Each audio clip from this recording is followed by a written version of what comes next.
Yo guys, what is up? JAWneS here, and in today's video, I'm going to show you the best Black Ops 6 settings that you can use with the new Omni movement and the settings that every pro player uses on Black Ops 6. We're gonna start first of all by heading to settings and starting with controller settings with sensitivity. I usually set it to 7 to 7 and then I gradually put a higher sensitivity the more I play the game. I'm just new to it for the moment, so I'm starting on lower sensitivity. For the edit button layout, I use bumper jumper, which which allows me to jump with L1 and slide and dive with R3, which is it's like using a SCUF controller without having one, and I got used to this back in Black Ops 3. For the graphics, go ahead and set the field of view to 120. Some people have it still on 90, and there's no reason not to put it on 120. You'll have a much wider angle of view, and you could see much more in the game. Then we're gonna pass to the controller settings. And then this is the settings that you can see in the quick settings, and then we'll go to controller vibration. Turn this off immediately. It will ruin your aim if your controller is shaking while you're aiming. The sensitivity multiplier, go ahead and lower the ADN sensitivity multiplier from 1 to 0.85, and this is basically when you're aiming down sight. It's a bit slower, then this way it helps you become more accurate while you're shooting. For the aiming, put the ADS sensitivity to gradual, aim response curve type, set that to dynamic instead of standard. Next thing you want to do, aim assist always on, motion sensor behavior, put that off. In the movement, sprint assist, use tactical sprint assist. This basically allows you to sprint forward when you're moving with your left stick. Sprint assist delay, set that to 0, so you can immediately get into tech sprint without having a delay before your character starts running.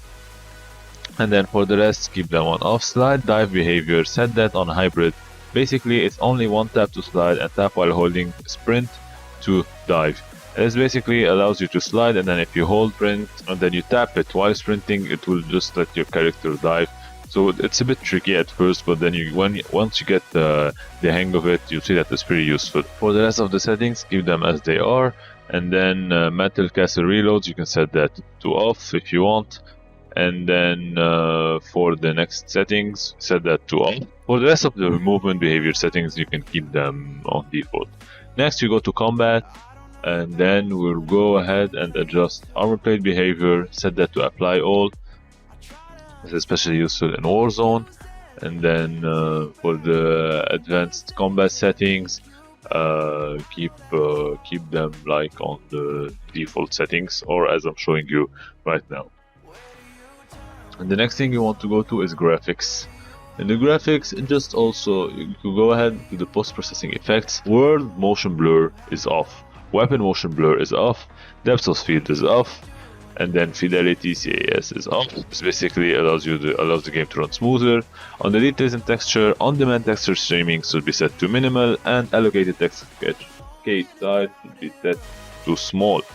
In the view, FOV is 120, and the ADS is affected. The weapon field of view should be set to wide too, so you can see more on your screen.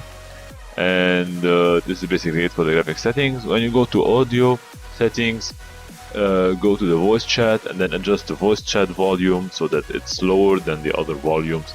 Also adjust that depending on the people you play with. And for the interface, what you need to do is go to the server latency, turn on server latency and packet loss so you can see your ping on the top left corner of your game. For the gameplay HUD, choose a square minimap because it allows you to see more than the circle minimap.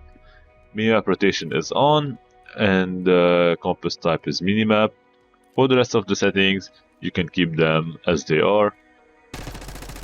And this is it for the video. Make sure you use all the settings.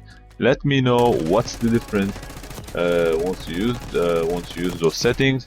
At first it might be a bit difficult, but when you get used to it, you can, especially with the tactical tech sprint, as you can see, as I'm showing you right here with the dive and the slide. Once you do that, you actually get used to it pretty much.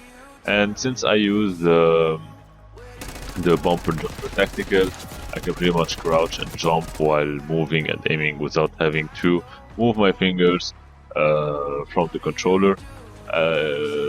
like on like a default if you had the default game on, but this is just a personal preference. So I hope you enjoyed this video. If you did, make sure to leave a like and subscribe, and I'll see you next time in my next video. Peace.